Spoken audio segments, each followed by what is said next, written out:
Welcome to Raj Sabha TV. You're watching To The Point. In this episode, we will try and understand and try and get a sense of what's happening inside the Planning Commission, especially after the big debate over the poverty parameters. So straight away, in a recent article, you've said very clearly, you've defined that yes, there is intense reflection going on within the Planning Commission to change certain things, the way we look at things. Sure. Now, how would you elaborate that reflection, that intense reflection? Sure. I think you need to understand that this is a very rapidly changing economy and society that we are in. And there was a time in the early 1950s when the Planning Commission had a particular role because the vision of the economy and society was different. Today, I think in a very new circumstance that we face, we have to very clearly reflect on what should be the role that an institution like the Planning Commission should play. And I think over time it has been recognized within the Planning Commission, and that is what we are trying, what I have referred to in that article, we are trying to make that real on the ground as to the fact that if you have a kind of fiscal policing role, as was said in one of the articles which I responded to, then that may not be really most effective, and we completely agree with that. You cannot have wielding the big stick try and make change happen. What we need to do is to facilitate change, is to facilitate reform. And what I wrote in that article was that the reform has to happen in our interface with the people who are suffering the most in this country, where their interface with government has not been a happy experience for them so far.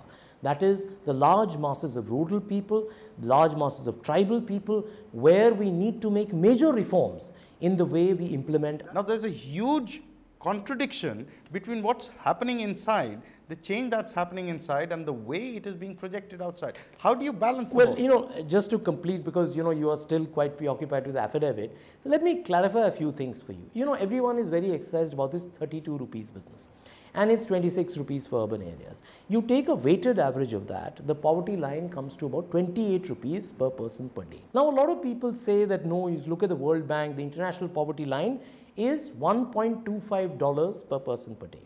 In purchasing power parity terms, how much that comes to? That comes to just 24 rupees per person per day. We are doing better than the international poverty line to that extent. Secondly, the international poverty line is about 60% of the median expenditure and income. Our poverty line rural area is about 97% of median expenditure and income. So I think we need to put these things in some perspective, that even when we say that this is the poverty line, it's too low in terms of international comparison, it is not. But what I'd reiterate for you, and I don't want to cause further confusion, is to make it very clear that it is not a basis for providing individual entitlements in government programs. We are not going to use this to determine who will benefit from any particular government program. For most of us who normally think that Planning Commission is set of experts trying to do their own arithmetic, no interface with the people. At times there is one spurt here, one spurt of that, and you have to add the dots. I think I can understand that this has been the perception, but it's very important, therefore, that's why I wrote the article, that people should know what we are doing in Yojana Bhavan. Yes. And I think one of the major things that I was mentioning to you is that we want to reform the way government works in its interface with the people, with the most deprived people. See, a lot of economic reforms happened since the 1990s, but who have they mainly benefited? It's been mainly the corporate sector, and it has injected a dynamism in the functioning of the private sector in Indian industry. But what has not happened, I believe, and that's what the Planning Commission is focusing on specifically in the 12th five-year plan, is in reforming our interface, the government's interface, with the people who have been deprived of the benefits of this development. And therefore, I'm talking about NREGA, I'm talking about the Rural Health Mission, the Sarv Shiksha Abhiyan. How can we galvanize these programs better? And what is the Planning Commission doing in that? Let me explain a little better. See, what our role as we see it is to find the best practices across the country. And I would say the leaders in these best practices are the state governments. And there are a handful of NGOs also who are doing extraordinary work on the ground. The Planning Commission believes its role is to mainstream this good work, which is happening right now in small oases across the country. We have to mainstream it into the national programs which are at a large scale, so that the quality is injected into these programs. See, a lot of people say that you should universalize entitlements. Now, that has happened in a number of our programs. It's happened in NREGA, NRHM, Sarv-Shiksha Abhiyan, ICDS, midday meal. These are all universal programs. But the abiding characteristic of all these programs, if I may say so, is the U without Q syndrome, which is the universalization without quality. Quality. See, you don't have quality in these the outcomes of these programs. We are spending a lot of money. Since 2004, since UPA 1 came to power, there has been an explosive rise in outlays on these programs. But as the Honorable Prime Minister repeatedly emphasizes, there is a major outlay outcome gap which is coming about. That is, the money is being spent, but the outcomes that were expected through this expenditure of money are not visible on the ground. What's this concept of flexi-pay? So, this is where the flexi funds come in, that we need to promote innovation. We need to get away from the mindset that the center is controlling the way the states function or the way functioning happens at the grassroots. It is not possible to do that. It is not desirable to do that. And we are therefore, I call it a reinvention of the Planning Commission. It is really about a completely new kind of planning which actually happens much more bottom up. Of course, there will be indicative planning from top down downwards, but there is essentially the need to involve people in planning at the district level, where people get involved in decision making regarding their priorities. The NREGA, for example. The role of the states will gradually decline. Is that what you're trying to say? No. What I'm saying is, in fact, the role of the states has to increase in doing the innovations which they are doing, and the center has to facilitate the states to do the innovations and then help mainstream these wherever applicable. And then you have to bring on board the non-government sector, which is also doing well, innovating. Build partnerships with the non-government sector, encourage them to work in partnership with government. You see, is there a direct interface at this point of time? Yes, there is. Is there a possibility? Yes, I'll tell you, in the 12th five-year plan, you know how the plans get formulated. It's not that the 8 members of the Planning Commission sit together in one room. It's a lot of... the number of working groups are set up for each subject, and each subject is divided into many other sub-subjects, and there are people who head these working groups. For the first time, I believe, we have people from outside government who are leading these working groups. You know, experts from the field, academics, people who are professionals, they are the ones who are leading the working groups of the Planning Commission. And that becomes a very good way in which, in that same group, there are people from the central government, there are people from the state governments, they all sit together, put their heads together and work out strategies for the country going into the 12th plan.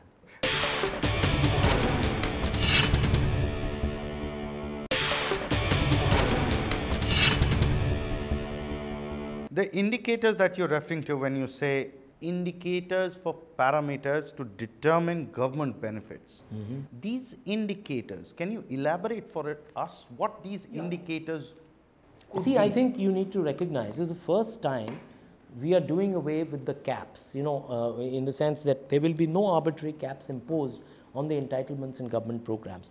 What is going to happen is, this is the process by which we are going to identify the people who will benefit from different government programs. This is the socio-economic and caste census, which is currently on the ground, and this is going to help us do this process of identification. First thing we are going to do is to exclude automatically certain families from the purview of benefit of government programs. Which are those? People like you and me, people who pay income tax, people who pay professional tax, who have land holding beyond a certain size, Kisan credit card holders beyond a certain credit limit, etc., etc. You know, the people who need to be excluded, who are at times unfairly taking away the benefits of government programs from the really deserving and the really poor. Second, we are going to have a list of households who will be included automatically in every government program. These are the households without shelter, the destitutes and those living on alms, manual scavenging communities, primitive tribal groups, and legally released bonded laborers. These are really the poorest of the poor. They will automatically get included in all government programs. Perfectly all right. After that, let me finish, because there is a third, you know, the really difficult category is those who are in the middle. And that's where this whole issue of caps had become so controversial. Because how can you draw? You see, the flaw in using a head count ratio to determine who will be in and who will be out is that around that line, there is millions of people who are what we call transient poor. Yes. Who may not be poor 1 year but may fall below the poverty line. Yeah. So we should not use that kind of headcount ratio to identify beneficiaries. What we are going to do is rank households according to what we call deprivation indicators. Now, what are those indicators? Firstly, we look at the quality of housing. Secondly, child-headed households, where there is no adult member over the age of 18. Then female-headed households, widows and people women who are living alone. Then disabled households. Then scheduled caste and scheduled tribe households. As you know, poverty is most correlated with scheduled caste and scheduled tribes in this country. Then households without literate members. And finally, those who are landless. Now, we get 7 indicators of deprivation according to this census. Now, the task is to determine who will get which benefit under which program. Yeah. To give an example, in housing, we used to have this BPL, APL stuff going on. The point is, this is ridiculous. You get a list of people who don't have proper housing. They are the ones who should benefit in a housing program. It becomes relatively simple. People with disability, they are the ones who should get disability pensions. It becomes simple. And then we can have a way in which we rank households in terms of the number of deprivations they have. So we include the automatically included, and then those who have 3 or more deprivations, we may include them in any government program. So this is a thing which will be done by an expert committee, which will look at the data which comes out of this census and arrive at these lists. For different government programs, we will have different lists. We will not have a single BPL list which will be a cutoff, and anyone above that and below that, there will be a discrimination. No, we are going to stop that, and that is the big decision that we have made. The indicators, there was a broad list of how the Planning Commission plans to go ahead with it. Yes. There's an issue there. For example, the moment you say that Kisan credit card, there's someone on the ground using Kisan credit card and you fix a limit, parameter to it. But the other structural, infrastructural issues like irrigation for that Kisan credit card, for that farmer, how he's managing all that, there's no correlation. Once you take these parameters. No, look, you must understand what we are trying to do here. Yeah. We are trying to overcome the objection which was rightly placed at our door that many people who hold BPL cards, so-called, or entitled to government programs, actually don't deserve them because they are very rich. And we are trying to say above a certain limit, if you are a Kisan credit card holder, then you will not be entitled to benefits under the various anti-poverty programs. That's all. We are not saying that you won't be provided facilities for irrigation. That's a very different story. There is an irrigation benefit program which has no targeting. That will be available to all farmers. Let's come to irrigation, yes, especially in view of the existing inflation. And do you have a plan, any plan whatsoever, to tackle this inflation issue, which is a regular, constant nag? No, you're talking about irrigation, right? You want me to... I will come to that point later, but at the moment on inflation, so that I move on to the next later. See, I think inflation is really a question of managing the food economy better. Do we have a plan? The plan is there, but it needs the cooperation of the state governments. It needs an implementation machinery which actually makes sure that whatever we have planned is actually executed on the ground. And I think that is definitely an area of concern. Despite repeated attempts, that's something we are not, You yourself come from that area. You have worked a lot on that sector, especially irrigation, especially agriculture. And you know best the issues relating to both, and also how it is linked to inflation. You've not been able to do any mechanization or plan for a mechanization. You've not been able to assess or improve irrigational facility despite spending money, a lot of money. I think you're absolutely right. The irrigation performance has been extremely worrisome. In the 11th 5-year plan midterm appraisal, we have given a major critique of that. And I am glad to tell you that in the 12th plan, what we are coming up with now, we want to make this so-called AIBP, the Accelerated Irrigation Benefit Program, really a reform program. I think we cannot go on endlessly spending money on constructing more and more dams without the water really reaching the people. And let me tell you in brief what we have in mind as to how we can reform the irrigation sector. I think fundamentally we have to get the farmers on board. Today, it's the irrigation bureaucracy which is very badly cut off from the farming community. We set up these big structures, irrigation structures, but what matters is what is called command area development. Where the water is, where the reservoirs are, the farmers have to come on board. You see, unless you price water, in a manner which is transparent and participatory, people are not paying for the water which they are using. And so the water is being squandered. What is happening, let's say, in the Sardar Sarovar project? The project was meant for the drought-prone areas of Saurashtra and Kutch. But if you look at the Sardar Sarovar command, in the upstream areas, people are growing sugarcane and banana. The water is being misused. So the point is, we have to strengthen what is called participatory irrigation management, where people get involved. That's the work I've done for the last 20 years in the remote areas of tribal areas of central India. And we have shown success on the ground. What I have proposed is that it should not be merely civil engineers or irrigation engineers who manage these systems. There have to be social mobilizers, social anthropologists, people who understand local cultures and are able to mobilize farming communities to be able to come together to manage their resources. Do you think the commission actually has the dynamism to do these things? Or propose or even plan? Absolutely, absolutely. This is, you will see, it's already there in the midterm appraisal 11th plan. The 12th plan is going to convert this irrigation benefit program into really an irrigation reform program. That is what we are going to say, and we are going to impose conditionalities. We are going to say, unless you change the way you implement this, we are not going to give you the money for that. And that's a very big step forward we are going to take. Because unless we do that, what you describe is absolutely right. If we don't change the way we manage irrigation systems in this country, we'll keep pouring these thousands of crores down the drain, and they will not benefit the people of India. Your take on and then the point about inflation comes in, that the agricultural productivity will not rise. We have among the lowest water use efficiencies in the world. We have to address these questions about how we are squandering our water. Has there been a proposal to actually get in better technology as far as usage of water is concerned? Yeah. Is there a plan, and what is the technology that we are looking for? The multifaceted strategy that we are putting into place. It has many aspects, and I'll explain that to you. The first thing is that we want a new institutional regime to actually look at water. We need a new regulatory framework for water, which we don't have. There are conflicts over water which are happening.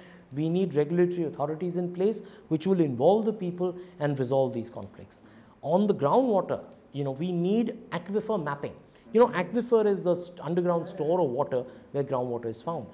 Today in India, we do not even know what is the nature of our aquifers. We have never bothered to map them. And in the 12th five-year plan, we are going to dedicate a large amount of money essentially to understand the nature of the water that is below the ground, so that we can tell our farmers how they need to manage the use of this water. Where do you get data? How do you map? What is the plan in for that? Yes, there is a big plan using the latest technology, using all our scientific institutions, strengthening the Central Groundwater Board and involving the farmers. It's a very large-scale plan. It is being worked out. It will be enunciated in the 12th five-year plan. So you have done enough in this field. You know the timelines and how long it takes to, especially in the rural areas, to get to this. So what's your projection? How long are you going to actually take to get this on the ground? The mapping of the aquifers of India is something we are planning to do by the end of the 12th five-year plan. It's a huge task. Can you imagine that in the last 60 years we haven't done this? So we are making a beginning, but we have the best minds in the country working together. There is a working group headed by Dr. Himanshu Kulkarni, who is our country's leading hydrogeologist, who spent his whole lifetime doing precisely what we are talking about. And his team and all the other institutions in this country who are working on groundwater are now on board, along with the Planning Commission and the Ministry of Water Resources and the Central Groundwater Board, and we are making a headway in that.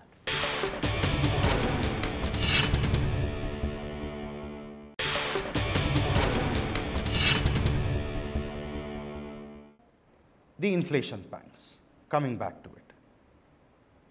Any idea or a timeline that you can say that yes, we will possibly get rid of this?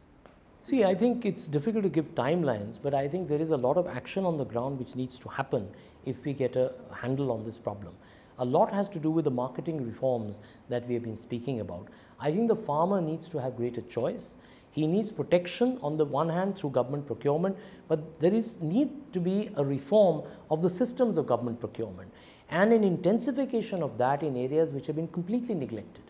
Our procurement is focused only on 2 major commodities and only in a few states. We need to give a farmer a much better deal by actually extending it to many more commodities, and also being able to reform the systems that are used where these market yards operate.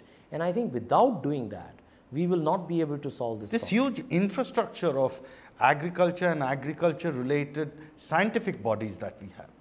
What do you think are they doing?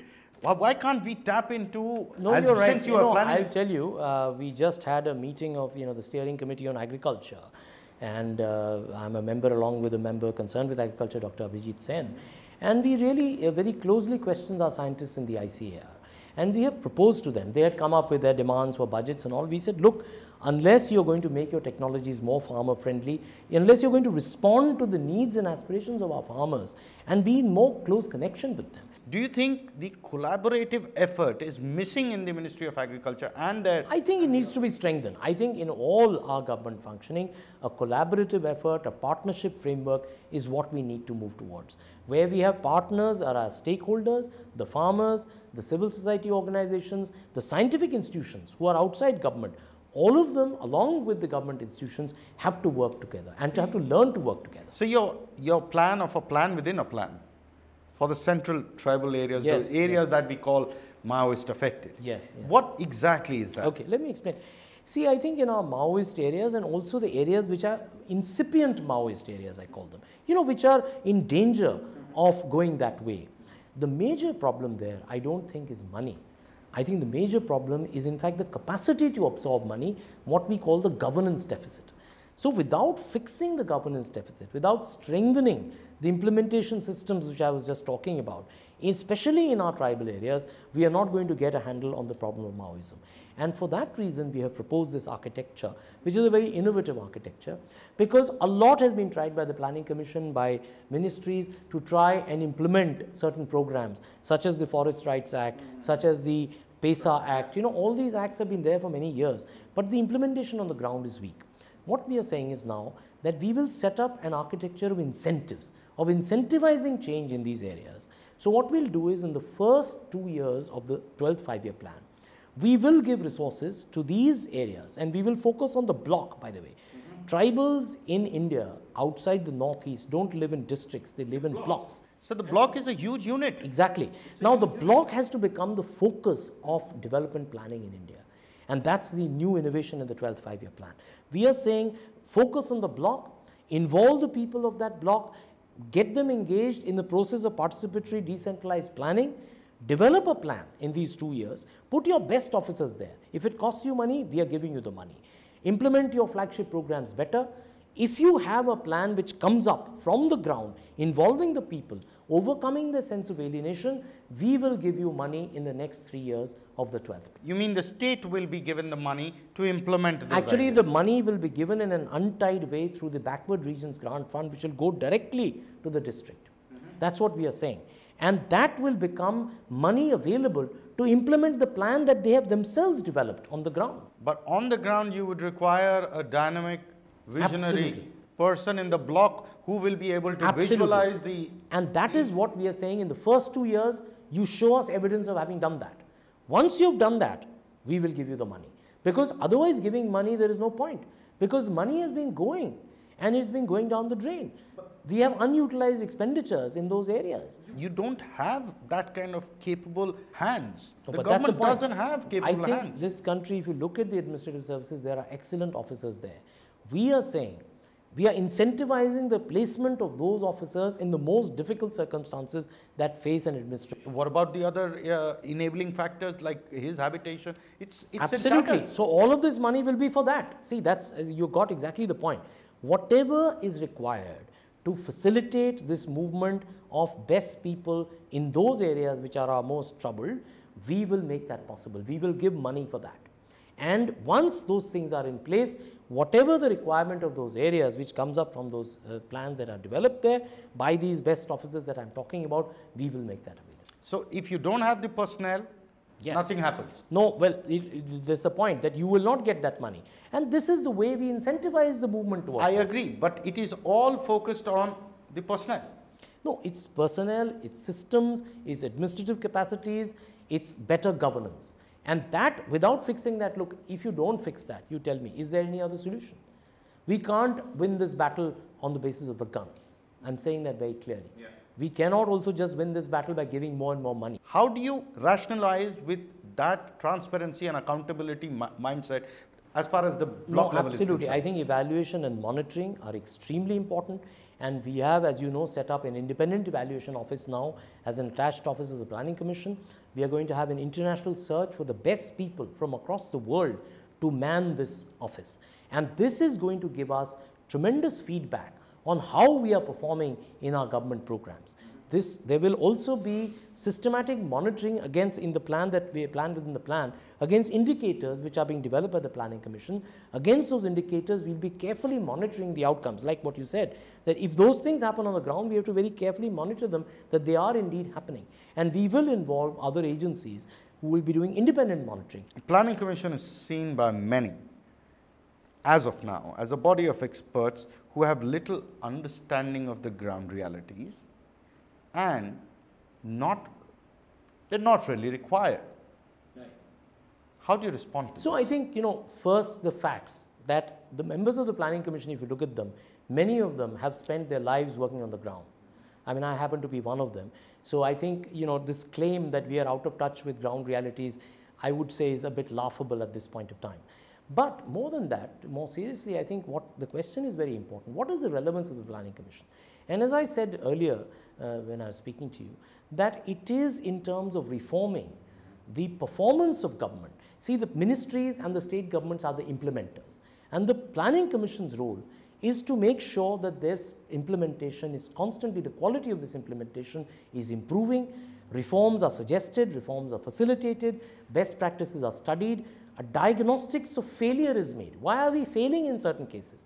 And on the basis of that diagnostics, we suggest learning and reform in the way we go ahead. And I think that's why we do need this role. There is also the role of bringing departments together across silos. You were talking of water. The left hand of drinking water does not know what the right hand of irrigation is doing in this country. I mean, we have to have a coordinating mechanism. That's also a role that the Planning Commission plays and must play even more in the years to come. The mindset roadblocks in the government. Where is the mindset blocks in the government relating to the dynamism that you're talking of? Where is it coming and clashing and stopping you from moving ahead? Where is it with the state government? Is it with the ministries? Or is it the bureaucracy? No, I think, look, whenever change is attempted, there are roadblocks. Because there has been a business as usual. People are used to doing things in a certain way. What we are suggesting are very different ways of doing it. But let me tell you, the momentum of change is also within. There are a number of bureaucrats who I have had the good fortune of meeting since I have joined the Planning Commission, who are pushing for precisely this change. And they feel isolated and weak within the system. When they find somebody like me, who as member of Planning Commission is saying the same thing, is music to their ears, is strength to their arms. And I think that's the role that we can play. We can strengthen the hands of the real change makers within governments, and they are to be found in the central government, in the state government, in the districts. I find them everywhere. And if they combine with people in civil society and academia, I think we have a great roadmap for change. Thank you, sir. Thank you. On that note of change, thank you very much for talking to Raj Sabaki. Thank you so much.